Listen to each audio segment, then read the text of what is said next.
আমাদের গ্রামের একজনকে আনতে দিয়েছিলাম চন্দ্রমল্লিকার চারা। তার বাড়ি থেকে আজ সকালে চারাগুলোকে নিয়ে এলাম। এবছর আমরা স্কুলে 10টা চন্দ্রমল্লিকা লাগাবো। গর্তগুলো আগে থেকেই করে রেখেছিলাম, আর প্রতিটি গর্তে পাতা পচা সার ভরে দিয়েছিলাম। একটা চন্দ্রমল্লিকার ডাল ভেঙে গেছিল, কিন্তু চিন্তা নেই, এটাও ফুল দেবে। মাটিটা একটু হালকা করে টিপে নিয়ে প্যাকেটটা উল্টে দিলেই মাটি শুদ্ধ গাছ বেরিয়ে আসবে। মারামারি করার কোনো দরকার নেই। এক্সট্রা সার তুলে মাটি শুদ্ধ গাছগুলোকে লাগিয়ে দিলাম। চারপাশে সার দিয়ে তার উপর মাটি চাপা দিয়ে দিলাম। সার গাছের কাণ্ডে টাচ না করানোই ভালো।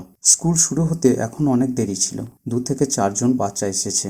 বোলপুরের মাঠ থেকে যে কুলেখাড়াগুলো তুলেছিলাম, ওগুলোকে স্কুলে একটা ছায়া জায়গা দেখে পরীক্ষামূলকভাবে আজ লাগালাম। ডালিয়া আর স্যালভিয়া লাগানো হয়ে গেছিল, কিন্তু ভিডিওগুলো জানি না কি করে সব হারিয়ে গেছে। বাচ্চারা কাজ করতে পেলে খুব খুশি হয়। কেউ কেউ গাছগুলোতে জল দিল, কেউ কেউ মাটি দিয়ে গাছের চারিপাশে বাঁধে দিল।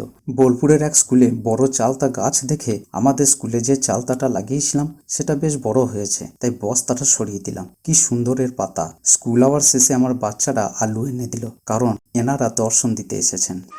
ভয় পাস না, ভয় পাস না।